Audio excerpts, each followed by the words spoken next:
Odgovorne osebe na mariborski občini so v primeru mariborskih radarjev omogočile korist zasebnemu partnerju in izpolnile znake korupcije. Tako se glasi ugotovitev Komisije za boj proti korupciji.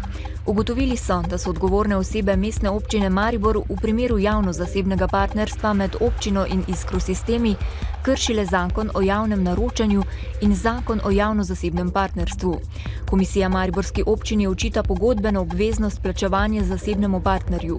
Predvideno je namreč, da se investicija in pričakovani dobiček zasebnega partnerja pridobi iz plačanih glob za pričakovane kršitve cestnoprometnih predpisov.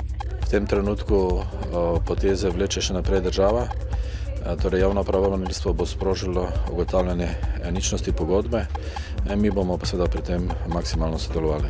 Dogovor je potem bistveno drugačen, kot so ga želeli na hitro izsiliti v tem predvolilnem času. Normalno, da če gre za neke odnose, imajo ti odnosi lahko tudi neke materialne posledice. V Mariboru to konkretno pomeni, da je Iskra, mislim, da 2 semaforizirana križišča vzpostavlja. Torej, to je nekaj, kar ima potem materialne posledice za mariborski proračun, to je jasno, ampak to je nekaj druga, kot so radarji. Premijejka Alenka Bratušek ter ministri in ministrice nove vlade pa so prvič odgovarjali na poslanska vprašanja. Bratuškova je znova poudarila, da bo nova vlada nadaljevala dobre ukrepe prejšnje vlade, sanacijo bančnega sektorja, upravljanjem državnega premoženja na enem mestu in konsolidacijo javnih financ, ter okrepila ukrepe, ki so bili deležni premalo pozornosti, zagon gospodarstva in delovnih mest. Predsednica vlade pa je tudi prepričana, da Slovenija ne bo potrebovala mednarodne pomoči.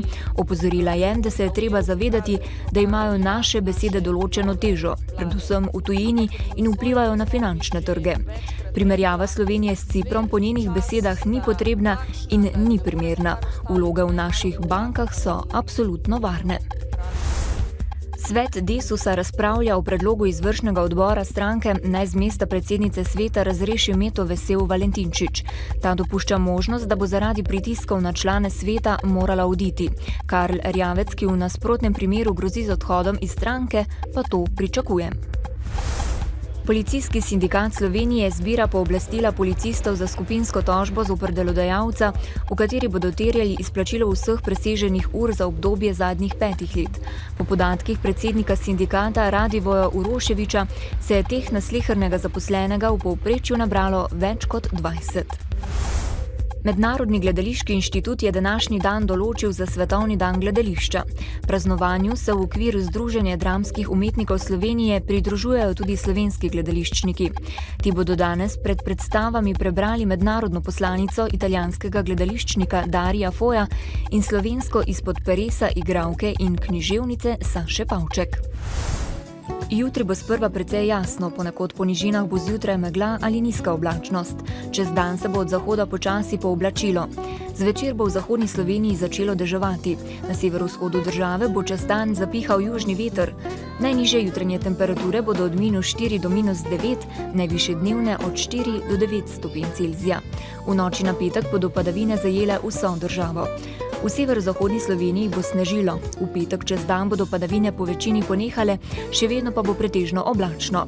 V noči na soboto bo dež spet zajel vso državo, v soboto čez dan pa bo nekoliko oslabel. V dnevniku televizije Maribor ne zamudite. Evropa opozarja na nerešen problem jame z odpadnimi gumami v Kidričevem. Z direktorjem podjetja Express Airways Sefom Tuncerjem smo se pogovarjali tudi o Falconu z mariborskega letališča. Koraki za korakce so osnovni šoli Prežihovega Voranca pomagali opremiti gibalnico. Novice Štajerske, Pomurja in Koroške ob 18. uri.